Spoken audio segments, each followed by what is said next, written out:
I learned the importance of marketing from a very young age. I'm not sure that my daddy's goal was to make me a great salesperson or branding genius. Well, maybe in some ways it was. Oh, but anyway, I know that he wanted me and my siblings to understand the power of do for self. The do for self mentality was one that he learned growing up in his small rural town that sits on the west side of the state.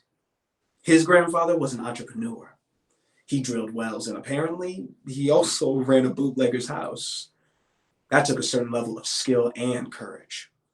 And his mom and dad, my grandparents, owned a laundromat in Virginia before they sold it and relocated to North Carolina. My grandmother was also one of the greatest bakers. I mean, if not the greatest baker in their town. And she baked the kinds of cakes and cookies and other desserts, the kinds that make you feel something. And her customers kept coming back.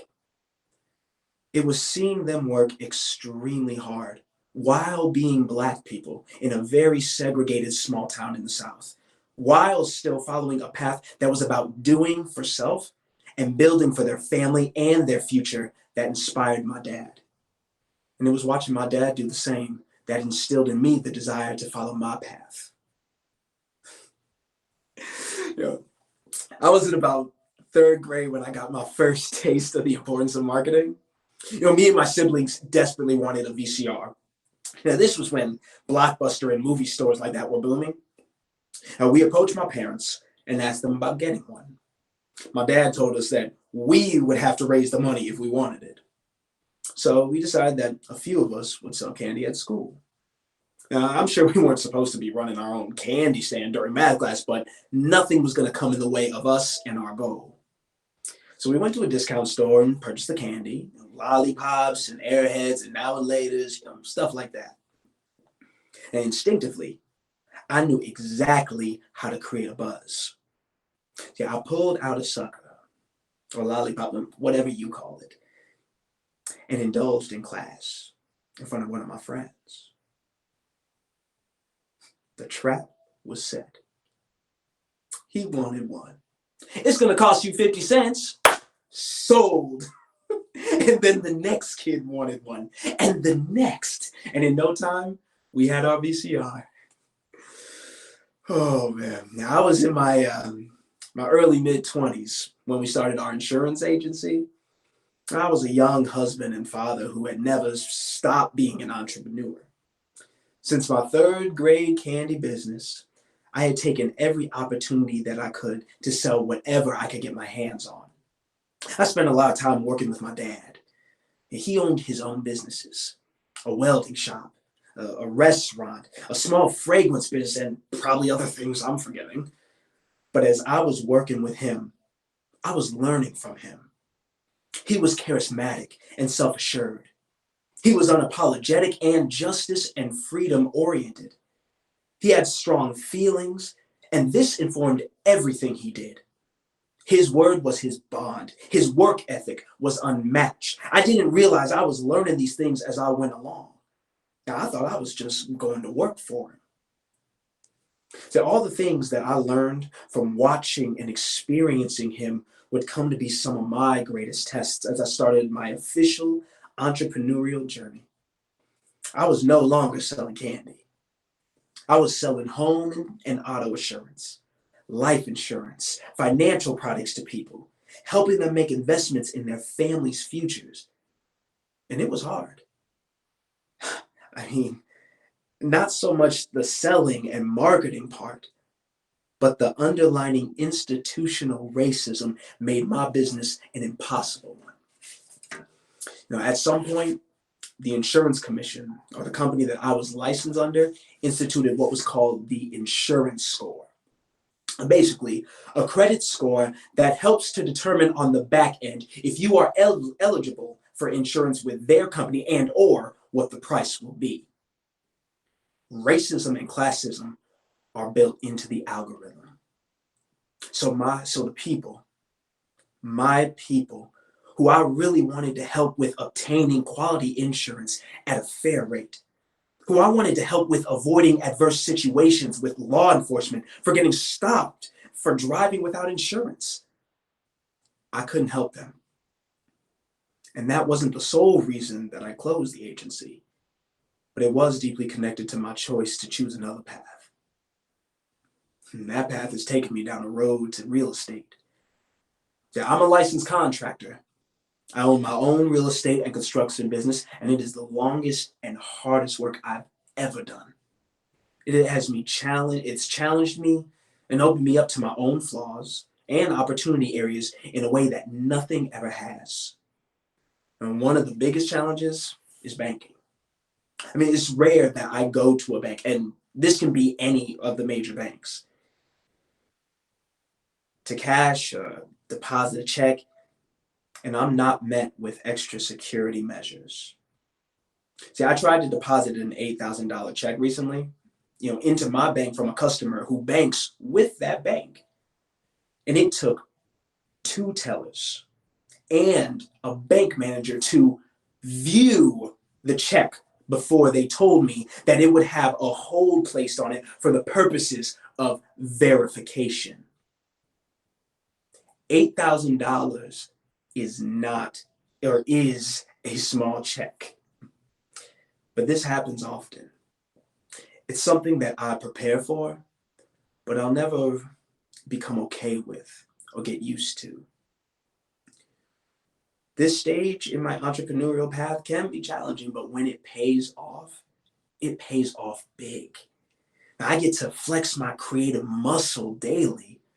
Now, I get to take a building or space, a home that needs love and attention, and turn it into something that is functional and beautiful and tells a story.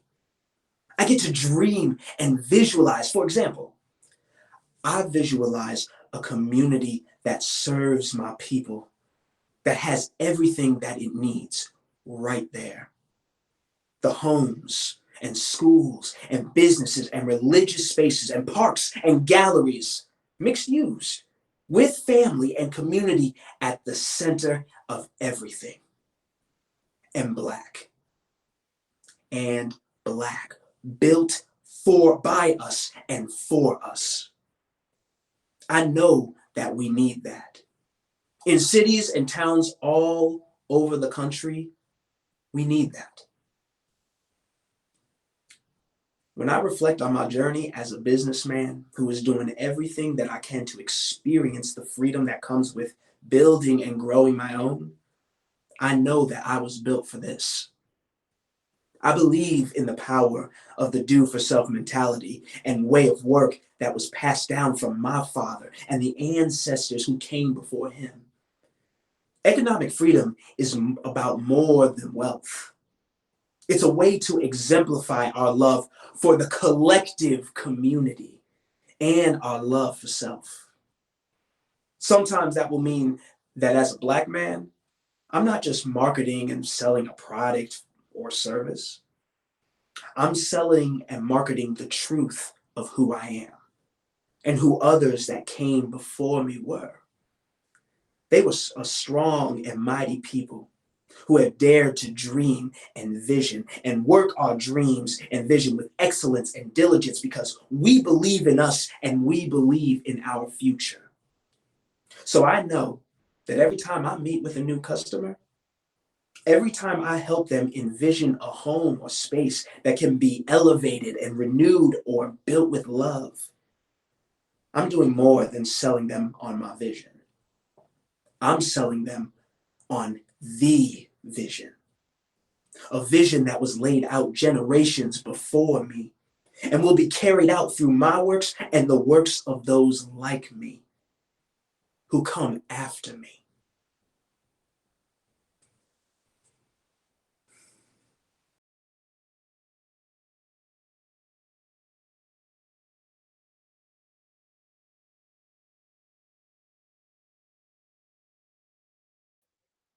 And now, a poem.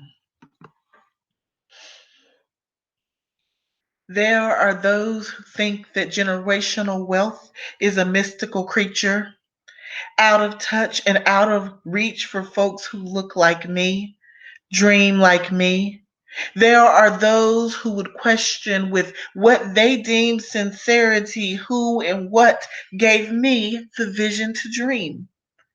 And yet I forge on. Work my fingers through skin, nail, and bone, build legacy and build home, uproot and replace, tear down and pile up. I visualize and create, then recreate with vision and love like my daddy did, like his daddy did, like before us. You see, owning our own, it's in our bones, it's built in the foundation, it's the path to freedom and liberation, it's the path to healing and justice, it's in our ground, it's holding up the structure for who. Who are we without the ability to stay claim to a thing that we've built? A thing we've built that was created with free will, with our own intentions, with our own blueprints and our own plans, where we configure the configurations. Who are we if we can't grow it with our own hands on our own land? Who are we if we can't build our dream? If we can't what our fathers and mothers and their fathers and mothers visualized and started? Who are we if we aren't fighting for our financial freedom, if we aren't funding our own projects, sustaining our own startups, creating paths of generational success and sustainability for our sons and our daughters? Who are we without the vision to dream, the courage to move, the faith to fail and then start again, the will to persist like our ancestors did? We are taking what is ours and we will never look back. We have dreamed it, we believe it, and we are building Black.